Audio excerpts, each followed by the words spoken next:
राम राम दोस्तों, मैं आपकी प्यारी दुलारी चुगल किशोरी। कैसे हैं आप लोग? भाई हम तो ठीक हैं और उम्मीद करते हैं कि आप लोग भी ठीक होंगे। अब हम तो रोज़ की तरह हाजिर हैं भाई आपके लिए सीरियल के मोहल्ले की जानकारी लेकर, जिसका आप सभी लोग बेसब्री से इंतज़ार करते हैं। अब अनुपमा में बड़ा ट्विस्ट आने वाला है क्योंकि पाखी गायब होने वाली है और उसको गायब करने के पीछे भी अधिक का हाथ है। अब इतना ही नहीं, उसका इल्ज़ाम भी अनुपमा पर ही लगेगा। वहीं ये रिश्ता क्या कहलाता है में अक्षरा के साथ बड़ा हादसा होने वाला है और वो भी अभिमन्यु की आंखों के सामने। वहीं गुम है किसी के प्यार में सभी गिरफ्तार होने वाली है। अब ये तो थी मोटा मोटी जानकारी, लेकिन पूरी जानकारी के लिए भाई रोज़ की तरह आपको धैर्य से हमारा शो देखना होगा। तो चलिए पहले अनुपमा के घर चलते हैं और जानते हैं कि वहाँ कौन सा बड़ा धमाका होने वाला है। अनुपमा में अधिक ने अनुपमा और अनुज की अकल ठिकाने लगाने के लिए मेगा प्लान तैयार कर लिया है और अब अनुपमा पर ही अपनी बेटी का घर तोड़ने का इल्जाम लगने वाला है। अब ये सब अधिक अनुज का बिजनेस हड़पने के लिए कर रहा है। बताओ अधिक इतना नीचे गिर गया है कि वो पाखी को ही किडनैप करने वाला है, जिसका ठीक रहा वो अनुपमा पर फोड़ सके। अब रक्षाबंधन के दिन ही शाह हाउस में बड़ा कलेश होने वाला है। अब देखना होगा कि परिवार अनुपमा का साथ देता है भी या नहीं, या अधिक की बातों में आ जाएगा।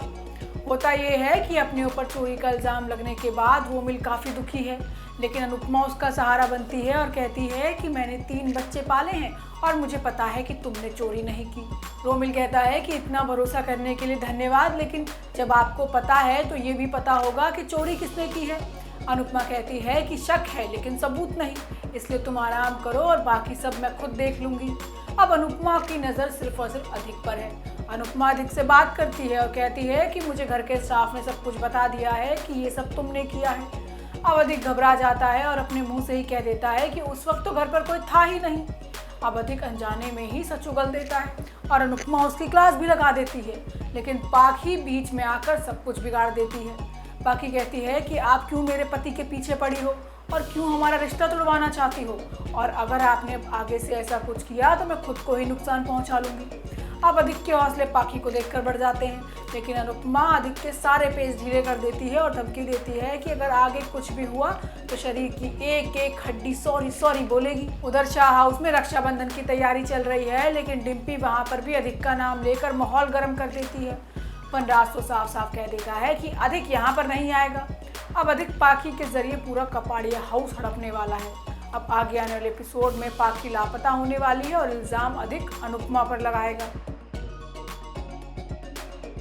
वहीं ये रिश्ता क्या कहलाता है में पहली बार समाज से जुड़े मुद्दे को उठाया जाएगा, जिसमें एक विधवा से जुड़े रीति रिवाजों पर चोट की गई है। अब शो में अक्षरा को समाज द्वारा विधवा होने का ताना मारा जाएगा और उसे पूजा करने से रोका जाएगा। पता आप कोई अपनी मर्जी से या खुशी से विधवा होना पसंद करता है जो उसे इस चीज़ के लिए कोसा जाए, लेकिन अक्षरा भी समाज के तानों का बराबर जवाब देती है। लेकिन इस खुशी के मौके पर अक्षरा के साथ ही बड़ा हादसा होने वाला है। होता ये है कि जन्माष्टमी का त्यौहार मनाया जा रहा है। कुछ महिलाएं बार बार अक्षरा पर निशाना साधने की कोशिश करती हैं। अब अक्षरा भगवान का प्रसाद लेने जाती है, लेकिन वो उसे टोक देती हैं और कोई दूसरा काम पकड़ा देती हैं। मनीष ये सब नोटिस कर रहा होता है। वहीं दूसरी तरफ अभिमन्यु परेशान है क्योंकि अक्षरा को उसने ताना मार दिया है। अब शेफाली अभिमन्यु की परेशानी समझती है और उसे अक्षरा से पूरी बात करने की सलाह देती है। वो कहती है कि पहले गलतियों की सज़ा सिर्फ तुम लोगों को मिलती थी, लेकिन अब अभीर को भी मिलेगी। अब इसी बीच 12 बज चुके हैं और अक्षरा भगवान के पर्दे खोलने वाली होती है, लेकिन तभी वहाँ पे महिलाएं उसे टोक देती हैं और मना करती हैं। मनीष महिलाओं से सवाल करता है कि भाई अक्षरा को काम करने से क्यों रोका जा रहा है। तभी एक महिला कहती है कि भाई अक्षरा अभी अभी विधवा हुई है और वो कोई भी शुभ काम नहीं कर सकती। अगर अक्षरा पूजा में शामिल होगी तो भाई हम लोग यहाँ नहीं रुकेंगे। अब ये बात सुनकर अक्षरा और बाकी सभी लोग महिलाओं को सुनाते हैं। अक्षरा कहती है कि कहाँ लिखा है कि विधवा पूजा नहीं कर सकती, अगर लिखा है तो दिखा दीजिए, मैं आज से ही छोड़ दूंगी। वो कहती है कि कान्हा जी ने सबसे ज़्यादा औरतों का सम्मान किया है और आप खुद ही एक औरत का अपमान कर रही हैं। मुझे विधवा कहकर आप अपने ऊपर पाप लगा रही हैं। अब अक्षरा कहती है कि हाँ मैं विधवा हूँ, लेकिन मरी नहीं हूँ, जिंदा हूँ। जिसके बाद पूरा परिवार अक्षरा का साथ देता है और उसे पर्दा उठाने के लिए कहता है, लेकिन बाकी सभी लोग बहस करने लगते हैं। हालांकि अक्षरा खुद ही मना कर देती है और कहती है कि वो घर जाकर पूजा कर लेगी, लेकिन तभी पर्दे में गांठ लग जाती है और अक्षरा आकर उस गांठ को खोल देती है और कान्हा जी के दर्शन हो जाते हैं। इसके बाद अक्षरा ही भगवान जी की आरती करती है। वहीं गुम है किसी के प्यार की कहानी में ड्रामा खत्म होने का नाम नहीं ले रहा है। ईशा की वजह से ईशान का पूरा परिवार बुरी तरीके से फंस चुका है। अब ये तो आपको पता है कि सभी के हाथ ईशा के पेपर लग गए हैं। अब ईशा के पेपर देखकर सभी समझ गई है कि ईशान के कॉलेज में तो बड़ा घोटाला हो रहा है। अब ऐसे में सभी ईशान के परिवार का पर्दाफाश करने का फैसला करती है। अब सभी का ये फैसला उसी पर भारी पड़ने वाला है। होता यह है कि सभी फाइल लेकर ईशान के घर पहुंच गई है और यहाँ पर सभी यशवंत को कातिल कहकर बुलाएगी। अब सभी ईशान और पुलिस को ईशा की रिपोर्ट दिखाएगी। ईशान मामले को सुलझाने की कोशिश करेगा, लेकिन पहले तो ईशान सभी की ही क्लास लगाएगा।